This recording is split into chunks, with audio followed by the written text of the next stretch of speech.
Guys, welcome back to my channel. সবাই তোমরা কেমন আছো? আশা করছি খুব খুব ভালো আছো। চলো শুরু করছি আজকে একটা নতুন ফ্রেশ ব্লগ নিয়ে। আজকে যাব সিনেমা দেখতে, তো তোমাদের সাথে পুরো ব্লগটাতে শেয়ার করতে থাকবো। তোমরা অবশ্যই পুরো ব্লগটা দেখতে থাকো। আর আজকে লাঞ্চে বানাবো হচ্ছে চিকেন কষা, তো তোমাদের সাথে সেই রেসিপিটাও শেয়ার করবো। তো চলো তোমরা পুরো ব্লগটা দেখতে থাকো। মেয়ে দেখো খেলছিল, তো ওকে খেলতে খেলতেই আমি চিকেন স্যুপ দিয়ে দিয়েছি, ও সেটাই এখন খাচ্ছে। তো এদিকে দেখো আমাদের মেন শেফ বেরিয়ে গেছে, তোমাদের দাদাভাই। আজকে যেহেতু সানডে, ও ছুটি পেয়েছে, তো ওই আজকে আমাকে হেল্প করে দিচ্ছে, পেঁয়াজগুলো এখন কেটে দিচ্ছে। তো চলো রান্নাঘরের দিকে যাওয়া যাক। এই দেখো প্রেসার কুকারে বসিয়ে নিচ্ছি হচ্ছে আজকে আলু সিদ্ধ, কারণ মাংসে আজকে আলু দেবো না, ভেবেছি আলু ভাজা করব। তো একটু যেহেতু মোটা মোটা করেই তোমার দাদাভাই কেটেছে, সেই কারণে প্রেসারে দিয়ে দিয়েছি। আর এদিকে ভাত হচ্ছে, ভাতটাও বসিয়ে নিচ্ছি ইন্ডাকশানে। চলো, তো দেখো আলুগুলো মোটামুটি মোটা মোটা কেটেছিল, তো সেই কারণেই প্রেসারে দিতে হয়েছে। তো চলো আলুগুলো ভেজে নিই। বাঙালিদের দুপুরবেলা খাওয়া মানেই হচ্ছে মাংস কষা ভাত। তো মাংসর ঝোল ছাড়া বাঙালিদের দুপুরটা ঠিক মজে না, তো সেই কারণেই আমরাও আজকে এখানে মাংসর ঝোল করে নেব, আর করে নেব হচ্ছে আলু ভাজা আর ভাত। তো চলো তাড়াতাড়ি করে মাংসটাও কষে নিই।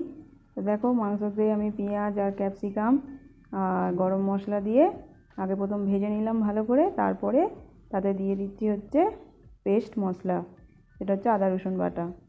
তো চলো এরপর এগুলোকে ভালো করে কষিয়ে নিয়ে, মাংসটা ম্যারিনেট করা ছিল প্রায় 2-3 ঘন্টা, তো হয়ে গেছে। তা এদিকেও দেখো প্রেসার কুকারেও সিটি পড়ছে।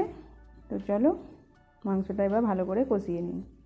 তো মাংস ছাড়া রবিবার খুব ইনকমপ্লিট লাগে, তো সেই কারণেই মাংসটা আজকে আনালাম। তো দেখো তখন যেহেতু সিটিটা মানে দিয়েছিলাম, তো ভালো আলুটা সিদ্ধ হয়নি বলে আবার আমাকে সিটি দিয়ে আলুটাকে ভালো করে সিদ্ধ করে নিয়ে ভেজে নিচ্ছি। তো চলো দেখতে থাকো।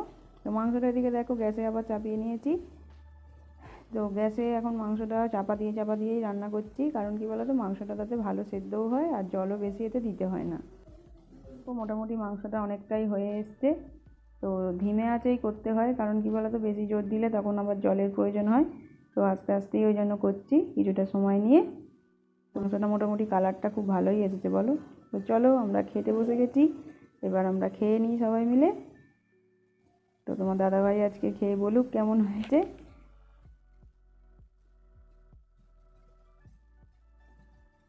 তো দেখো হাত নাড়িয়ে দিয়েছে, সিগন্যাল দিয়ে দিয়েছে, বলছে ভালোই হয়েছে।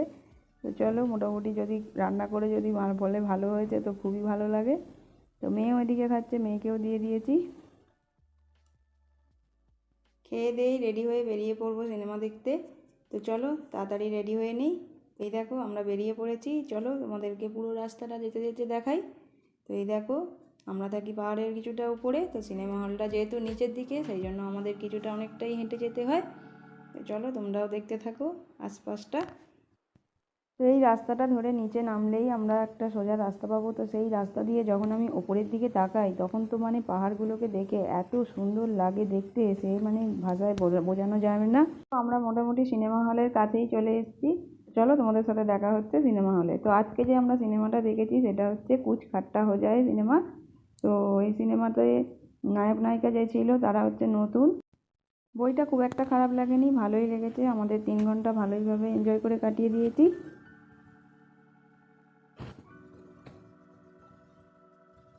তো চলো ইন্টারভ্যালের সময় তোমাদের সাথে শেয়ার করছি। দেখো এই যে বাবা মেয়ে বসে আছে, আর মেয়ে তো মানে দুষ্টুমিই করে এখানে এসে, কি আর বলবো। তো চলো এই যে দেখো বইটা শেষ হয়ে গেছে, তো আমরা এবার বাড়ি যাব। তো এই দেখো লাস্টে বাবা মেয়ে দেখো নাচানাচি করছে। তো চলো এরপর আমরা চলে এসেছি একটা স্ন্যাক্সের দোকানে। তো ওখান থেকে মেয়ে বায়না করছে যে ও এখন ডোনাট কিনবে। তো ওকে একটা ডোনাট কিনে দেওয়া হলো, আর আমাদের জন্য নিয়ে নেওয়া হয়েছে হচ্ছে 2টো ভেজ প্যাটিস। তো এই নিয়ে আমরা বাড়ি চলে যাব। চলো যেতে যেতে কথা হচ্ছে। তো এই দেখো বাবা মেয়ে হাঁটছে। তো দূরে দেখতে পাচ্ছ কত সুন্দর পাহাড়টা, মানে এত দারুণ লাগে। হয়তো তোমরা ক্যামেরা দিয়ে হয়তো ভালো বোঝা যাচ্ছে না, কিন্তু এত সুন্দর লাগে কি বলবো।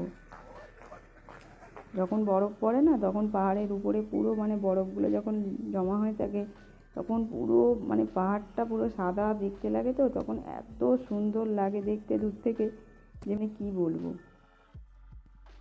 তো বাড়ি ফিরেই তোমার দাদাভাইয়ের বানানো গরম গরম চা খেয়ে নিচ্ছি।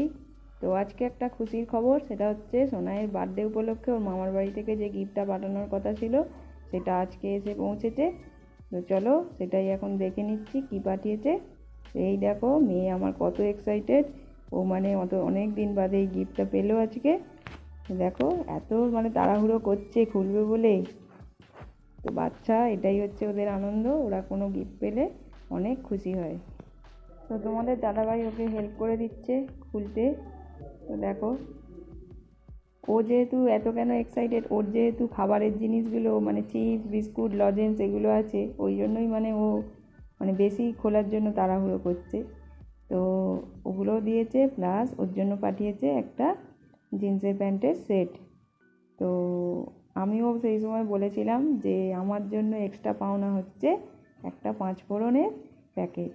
তো আমিও সেটা সেই সময় বলেছিলাম যে ওর যেহেতু আসছে তার সঙ্গে আমারটাও পাঠিয়ে দিও, কারণ এখানে কি বলো তো 5 ফোড়নটা পাওয়া যাচ্ছিল না। তো দেখতেই পাচ্ছ সব গিফটগুলো একটার পর একটা ও খুলে ফেলছে। চলো গিফটগুলোকে এবার তুলে রাখি সুন্দর করে গুছিয়ে। তো আজকের ভিডিওটা এই পর্যন্তই রাখছি। তোমাদের কেমন লাগলো আজকের ভিডিওটা অবশ্যই তোমরা কমেন্টে জানিও, আর ভালো লাগলে একটা লাইক করে দিও। তো চলো তোমরা সবাই সাবধানে থেকো, ভালো থেকো, সুস্থ থেকো। দেখা হচ্ছে খুব শীঘ্রই আর একটা নতুন ব্লগ নিয়ে। তো চলো টাটা।